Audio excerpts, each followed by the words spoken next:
Meyrimdүү, ырайымдуу Аллах Тааланын ысымы менен баштайм. Бардык мактоо, атак, даңаза Аллах Тааланын жалгыз өзүнө гана болсун. Анын мээрими, тынчтыгы, берекеси, кечирими Пайгамбарыбыз Мухаммад саллаллаху алейхи ва салламга, үй бүлөсүнө, сахабаларына, бизге чейин ислам динди дин деп тутунуп, ыйман менен азыктанып, өздөрү жашаган ошол ислам динди жана ыйманды бизге мурас, белек катары эстафета кылып таштап табыштап өтүп кеткен өтмүштөгү момун мусулман алтын муунга бүгүнкү ушундай Аллах Тааланын жердеги үйү деп эсептелген мечиттин ачылышына уй мүйүз тартып, маңдай теске отуруп, жакшы сөздөрдү тынаптап сүйлөп, калгандары угуп отурган момундай мыкты жамаатка жана ошол мечитти салган үй бүлөгө, изибизден басып келе жаткан келечек муунга да Аллах Тааланын түгөнгүс мээрими жана тынчтыгы болсун. Арыбаңыздар, аталар, апалар, баарыңыздарды бүгүнкү кош майрамыңыздар менен чын жүрөгүмдөн куттуктайм. Чолпон айылында бүгүн кош майрам. Биринчиси куттуу ыйык жума күн, экинчиси нурга дагы нур кошуп, ошол куттуу жумада ачылып жаткан, ушул сиздердин чолпон айылыңыздардагы Аллахтын үйү деп эсептелген мечитиңиздердин ачылышы менен чын жүрөгүмдөн куттуктайм. Бар болуңуздар.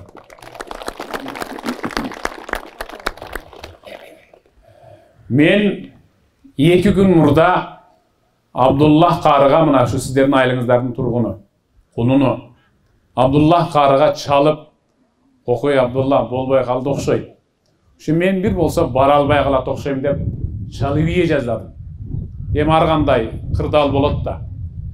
Анан Кудайдан сабыр тилеп, ден соолук тилеп, кайрадан жолго аттанганымды, жолго атар балдар менен сүйлөшүп келе жатып, анан ошол кайрат жөнүндө жакшы бир сөз куруп калды жолдо келе жатып. Мен ошол сөзүмдү ошол алыстан баштайын, элге түшүнүктүү болсун үчүн. Менин ушул түшүндүргөнүмдөнбү айтор Аллах Таала жүрөгүнө салып, умра сапарына чогуу барып калдык дейт Абдуллах кары, Кайрат мырза менен. Барганда жүрөгү ушундай ачылды. Биз кээде ибадаттан чарчап, чаалыгып, мейманканада бир аз эс албайбы, тыным алып десек, жок мен эс алганы келген эмесмин деп, Мадинада Пайгамбарыбыздын мечитинде, Маккада Кааба мечитинин ичинде дайым ушу ибадат менен жүрүп, ушунчалык таасирлениптир.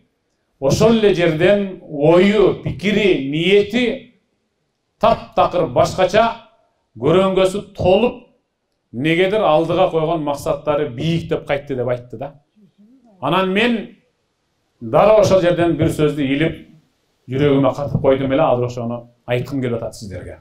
Умра сапары ал көпчүлүк үчүн баруу, үй бүлө менен коштошуп кетүү, кайра келгенде паяндос менен тосуп алуу дегенде бир ибадат деп түшүнүшөт да. Умра деген барат экенсиң, тегиндей кылат экенсиң, мындай кылат экенсиң деп эле айтып берип коюу кимдир бирөөгө оңой олтоң, жеңил желпи.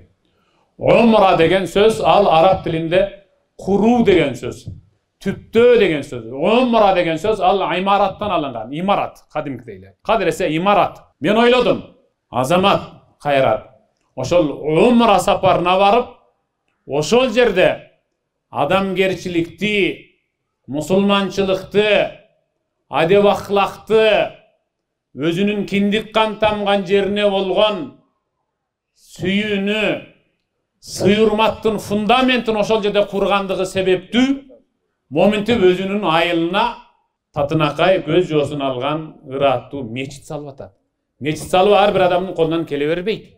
Ошол айылына болгон, ата бабасына болгон, өзүнүн ата энесине болгон, өзү жашап өткөн топуракка болгон, өзү жашап жаткан абасына болгон сый-урматынын фундаменти бекем курулуп калгандыгы үчүн ал айылына ушундай мечит курууга бел байлады. Мажбур болду. Мажбур болду. Аллахым разы болсун.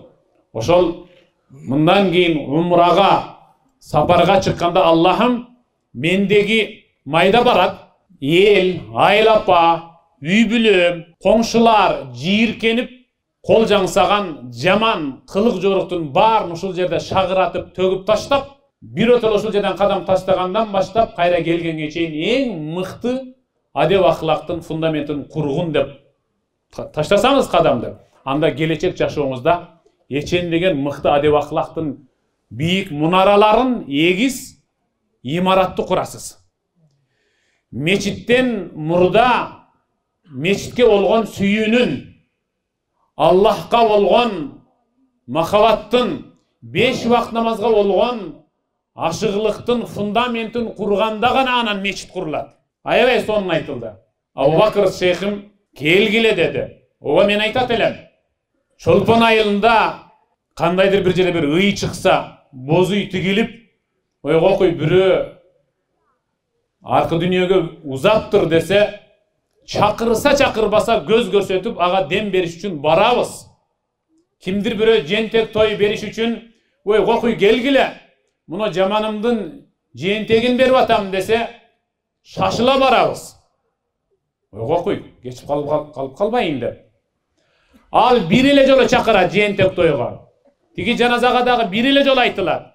Бирок кагылайындар, мунул мечиттин мунарасынын чокусуна орнотулган керней, ал bir günde 5 жолу hayya alas salah, hayya alal falah деп 5 жолу кыйкырат.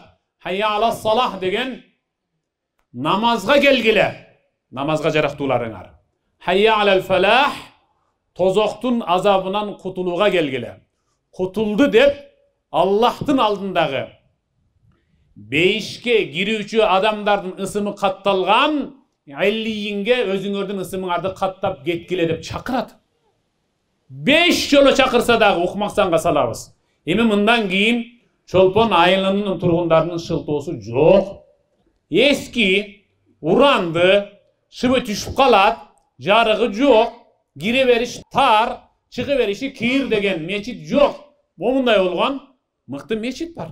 Мен тамашалап айттым жана. Имам керек эмес белесилерге. Эгер керек болсо бир иштеп кетпейинби дедим бая. Аксакалдык ал төргө отуруп алып уча жеш, бутту сунуп коюп отуруш эмес. Аксакалдык мунул жерде болуш керек. Анткени улуу көч кайда барса, кичүү көч ошо жака барат дейт. Эгер аксакалдардын баары төрдөн отура бере турган болсо, анда кийинкилерибиз көргө кирип кетебиз бирге. Бейнамаз боюнча. Кагылайын, аталар, апалар, эми эсибиздин барында этегибизди жабайлы.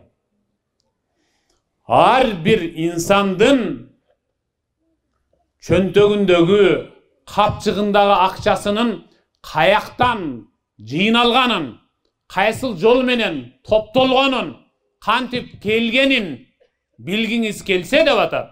Анда анын ошол акчасын жумшагандагы жолуна эле көз салсаңыз, анын каяктан келген акчасын билип аласыз. Кайсы бир инсан кумаркана курушу мүмкүн. Демек, түбү арамдан болгон экен да.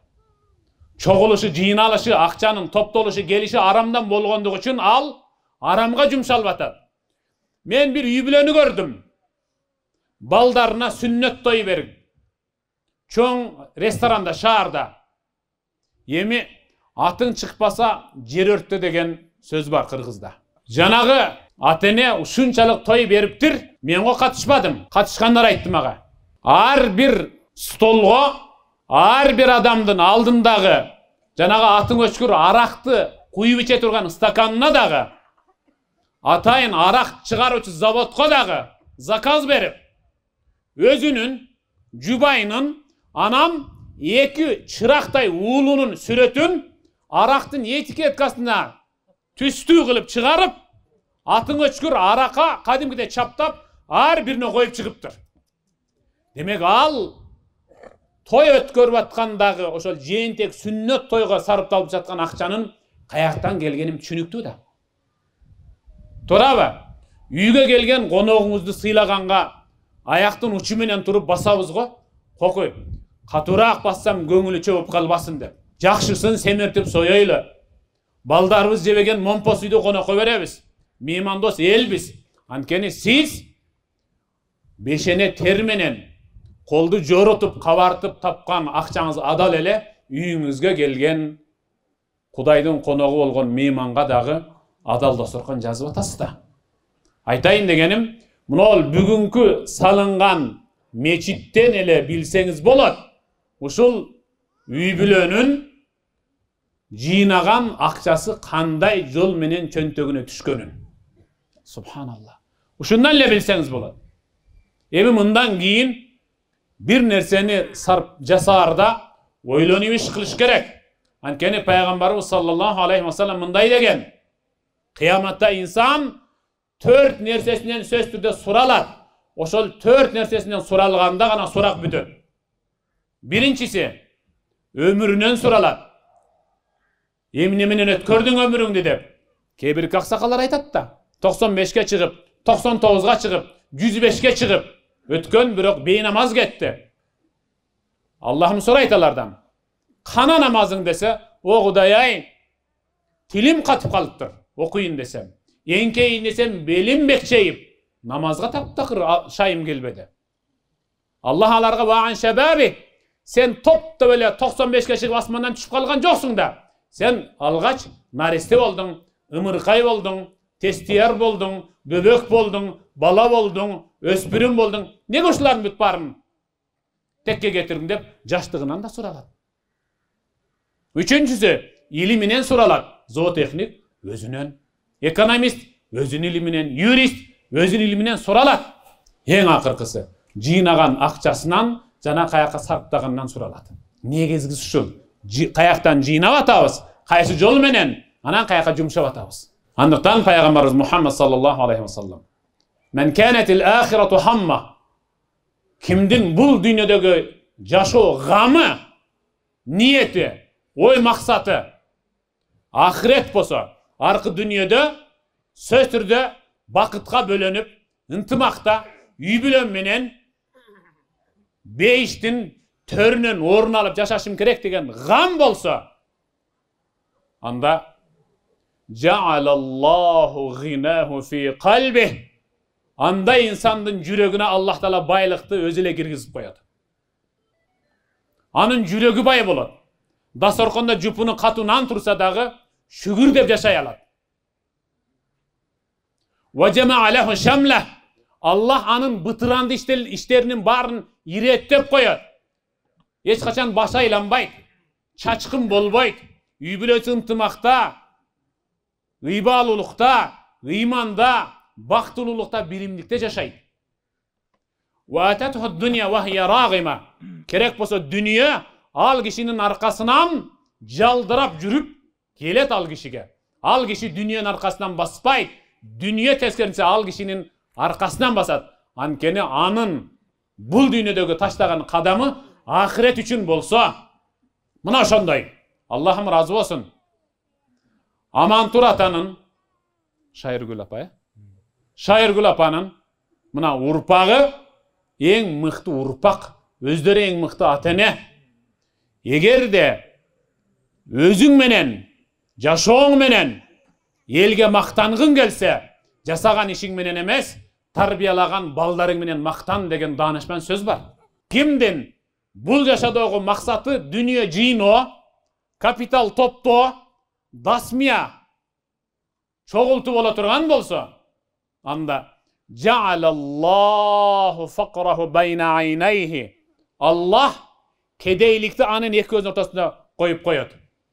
Көзүн ачканда эле бардык нерсени ушул жыйнагысы келе берет.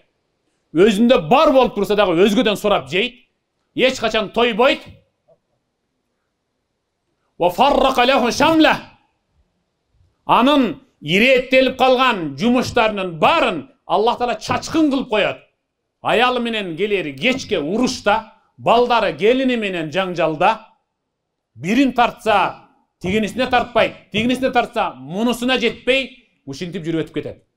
Валам я'тихи дуnya илля ма куддира лах, ал канча тер төкпөсүн, канча жулунуп чуркабасын, анын бешенесине жазган Аллах Тааланын тагдыры дүнүйө ошончолук гана келет.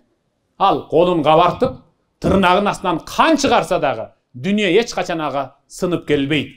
Dünya erçiş üçün bizdin gamımız ahiret boluş gerek. Ahiret boluş üçün gamımız özümüzdün өлkөбүздү, киндик кан тамган кичи мекенибизди, элибизди, журтубузду сүйгөндө гана dünya бизди ээрчип келет. Мына ээрчип келди dünya мынеки азыр. Ушул байлык эмеспи ушул эл? Аксакалдар биздин байлыгыбыз эмеспи? Энелер биздин байлык, устаздар биздин байлык. Бир оз чалды эле Бишкектен келдик. Дос жар, куда сөөк. Мына качан көрдүк эле? Мындан 20 жыл мурда райондун акими мечиттин ачылышына келет деген түшүнүк ал мустахил, акылга сыйбаган, түшкө кирбеген нерселер. Бүгүн Аллах разы болсун деп, бисмиллах менен баштап, Аллах разы болсун менен бүтүрүп аткандан кийин мынеке Кудай үчүн кызмат кылган инсандын аркасынан момундай болгон улуу инсандар улуу башын кечүү кылып келет. Аллах Таалам силердин ошол кылган кайрымдуулугуңарды кемчиликсиз кабыл кылсын. Ар бир адамдын эки өмүрү бар. İnsan birinci ömürün yaşap ölçöm menen ölöt. Antkeni Allah Taala ölçöp koygun ошол күнү ölöt. Бирок экинчи ömürü анын тирүүлүктө жасаган жакшы иши же жараксыз жаман иши. Мыкты перзенти тарбиялаган экен. Мына мынтип атанын уулу дедиртип, мына атасын даңазалап, атасын бейишке киргизгиси келген, ата-энеси менен, бир туугандар менен бейиштин төрүнөн орун алгысы келген перзент моминтип мечит салат, бакча салат, эң мыкты иш, фап салат, сонун иш. Ушул келип мечитке такалат. Не деген мыкты саамалык, не деген мыкты жүрөлгө. Айыл үчүн эң керектүү объект ушул. Айыл өкмөт үчүн, аким үчүн отчетуна эң мыкты объект. Анткени бул жерде ыйманга чакырылат. Ушул жерде кеңешме өтөт. 5 убакыт Кудайдан коркула, намазга келгиле, тозоктон кутулгула, чогуу бололу. Ой, Чолпон айылынын тургундары, келин-кесектери, кыз кыргындары, Чолпон айылында чогуу жашагандай, бейиште да чогуу болобуз деп ушул жерде 5 маал имам менен муазин эми зар какшайт. Кагылайын Чолпон айылынын тургундары. Дагы бир жолу мечитиңиздер куттуу, берекелүү болсун. Мына бул Амантур атанын жаткан жерин Аллах Таалам бейиш багы кылгын я Рабби. Артында калган байбичесине мына чыныгы жубай жолдош өтүп кеткенден кийин кагылайын уулдарым, кыздарым кегиле, көп түкүрсө көл болот. Келгиле, тамчы чоң сел болот.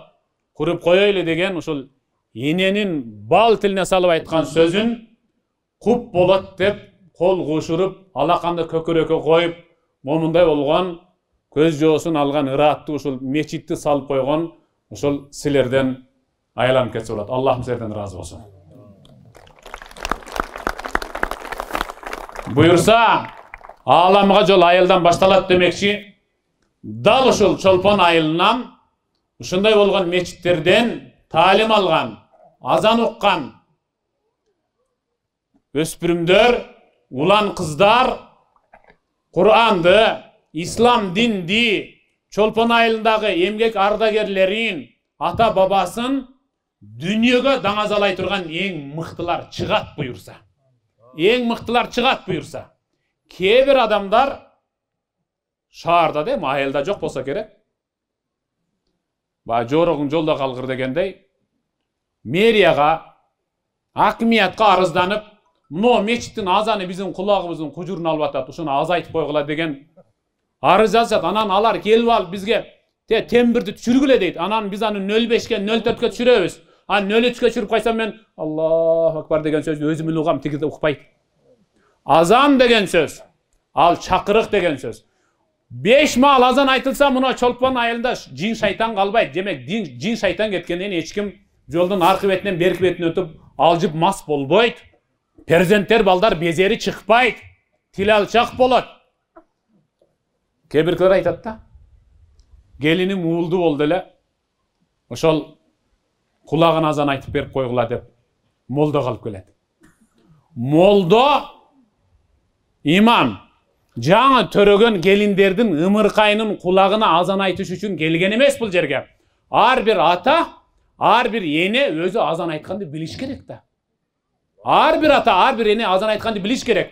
Azan aytkanды bile algan ata ene, demek al перзентине азанды үйрөтө алат. Айтайын дегеним, мына бул кычышкан эки далынын ортосун өзүңүздүн сөөмөйүңүз менен ортоң колуңузда эч ким ырахаттуу тырмап бере албайт. Чын. Эгер ошол аким менин досум болгондо, дос, тырмап койчу десем, мимо өтүшү мүмкүн да. Көзүмдү жумуп, бияка десем, бияка, тияка десем, тияка. Акыл айтам да, турчу нары деп туруп, бурчка барып, гарпка өзүм тырмайм. Ошол чолпон айылынын кемчилдигин, чолпон айылынын эмнеге муктаж болгондугун айылдын тургундары өзү билет. Мечит жок экен, салып коюптур.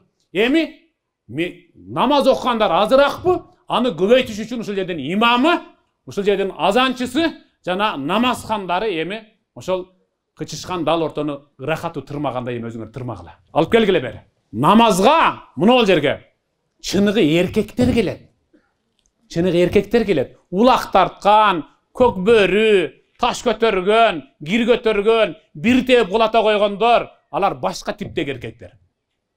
Мына мечитке келгендер, Аллах Кур'анда баяндаган, пайгамбар сүннөттө зикир кылган чыныгы, үй бүлөсүн кадырлап сүйө алган, аларды ыймандуу кылып тарбиялай турган эң мыкты чыган көрүнүктүү эркектер келет бияка. Аялдарга мечитке келгиле деген чакырык жок. Келебиз десе гана келтиребиз. Бирок бул жака 5 вакыт эркектер келет. Барбы эркектер? Кол көтөргүлө чыккан чөке.